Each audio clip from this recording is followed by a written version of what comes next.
생활 속 저작권 Q&A. 이번 시간에는 재직 시 개발한 캐릭터 퇴직하면 내 거 될까에 대해 알아보도록 하겠습니다. 컴퓨터 앞에 앉아 한창 디자인 작업 중인 한설정 씨.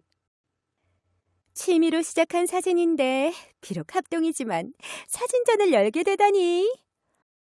그나저나 내가 포스터를 맡게 되었으니 잘 나와야 할 텐데. 참, 여기는 내가 전에 회사에 있을 때 작업한 게 부분적으로나마 들어가면 참 좋을 것 같은데. 어딨더라? 잠깐만요, 한설정 씨. 이전 회사에서 작업한 것을 그대로 사용하시려고요? 네, 그런데요? 무슨 문제라도... 저작권 문제가 있을 수도 있겠네요. 네, 한번 확인해 보는 것이 좋을 것 같아요. 한번 알아보도록 할까요?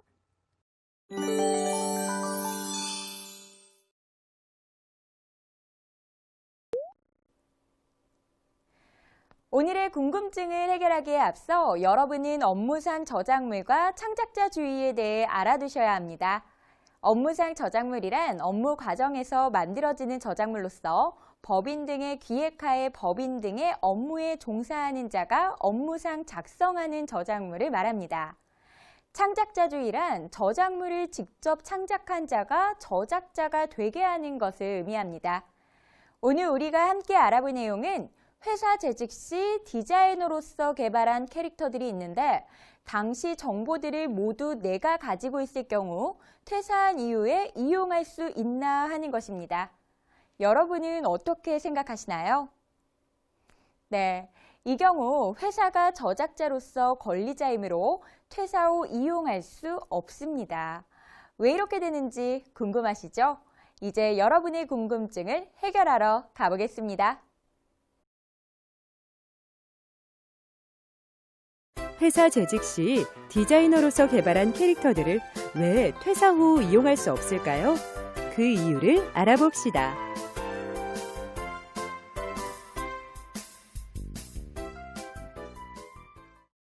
저작권은 최초로 저작자에게 발생하는데 저작물을 직접 창작한 자이기 때문에 저작자로서 원시적으로 저작권자가 되어 당연한 결과로 저작 인격권과 저작 재산권이 모두 귀속되게 됩니다.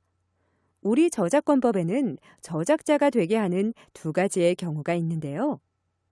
이를 저작자 결정의 원칙과 예외라고 합니다. 저작자가 되는 대원칙은 저작물을 창작한 자가 저작자가 되는 것입니다. 우리 저작권법은 저작자를 저작물을 창작한 자를 말한다라고 정의하고 있습니다. 한편 저작물을 직접 창작하지 않았지만 저작자가 되는 중대한 예외가 있습니다. 이를 우리는 업무상 저작물이라고 합니다. 법인 등 사용자가 창작 행위를 하는 자연인을 고용하여 일정한 결과물을 만들어내는 경우입니다. 이러한 소위 업무상 저작물의 경우에는 법인 등이 저작자가 될 수 있도록 하고 있습니다. 저작 행위를 할 수 있는 것은 어디까지나 자연인에 한정되지만 일정한 요건을 구비한 저작물에 대하여는 저작권 거래 편의상 저작자로 의제하는 것입니다.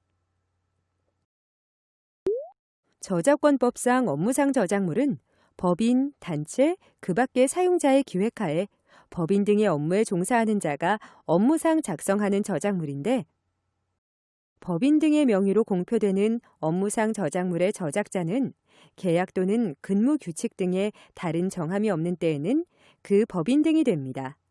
다만 컴퓨터 프로그램 저작물의 경우 공표될 것을 요하지 않는다고 규정하고 있기 때문에 업무상 저작물의 요건을 갖춘 경우 공표 여부를 불문하고 그 법인 등이 저작자가 됩니다. 업무상 저작물의 저작자가 되기 위하여는 첫째, 법인 등의 기획에 의한 것이어야 합니다. 둘째, 법인 등의 업무에 종사하는 자가 작성하는 것이어야 합니다. 대체로 실질적인 지휘 감독 관계가 있다면 업무에 종사하는 자라고 봅니다. 셋째, 업무상 작성하는 것이어야 합니다. 근무 장소나 근무 시간이 문제되는 것이 아니며 저작물의 작성 자체가 업무가 되는 경우이므로 파생적으로 또는 그 업무와 관련하여 작성되는 경우는 이에 해당하지 않습니다. 넷째, 법인 등의 명의로 공표되는 것이어야 합니다. 마지막 다섯째, 계약 또는 근무 규칙 등에 다른 정함이 없어야 합니다. 이 5가지 요건을 모두 충족하여야만 법인 등이 업무상 저작물의 저작자가 될 수 있게 됩니다. 저작자 결정의 원칙의 예외인 저작권법상 업무상 저작물 규정 잘 알아둬야겠어요. 네, 그렇겠죠.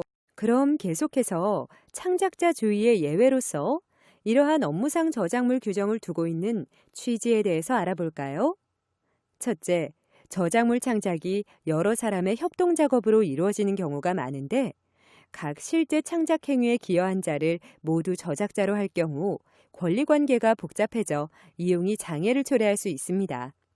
둘째, 법인 등은 그 창작에 필요한 비용 투자 등 일체의 위험을 부담하고 있어 그에 따른 정당한 이익을 보장받을 필요가 있는 반면 저작물 작성자인 피용자들은 대개 보수의 형태로 대가를 수령하고 그 피용자 개인이 인격적 이익 주장을 처음부터 예정하지 않습니다.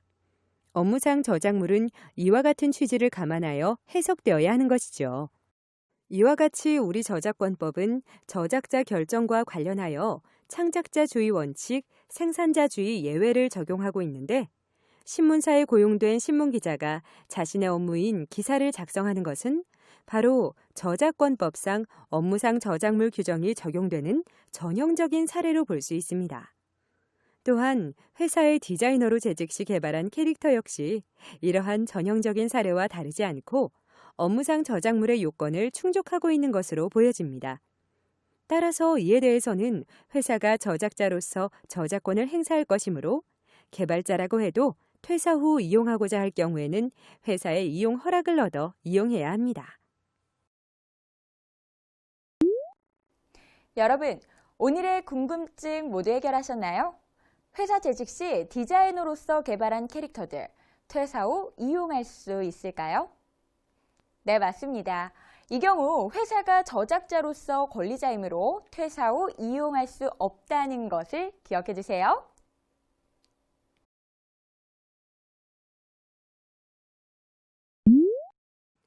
다음에 문장이 맞는지 잘 생각해보고 맞으면 O, 틀리면 X를 선택해보세요.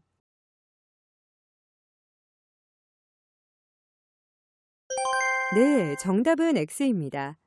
과거 업무상 저작물의 성립 요건에 기명이 되어 있는 경우를 예외로 규정하고 있었으나 법 개정을 통해 삭제되어 현재는 기명 여부는 업무상 저작물의 성립 요건과는 관련이 없습니다. 학습한 내용 중 핵심 내용을 다시 한번 확인해 봅시다.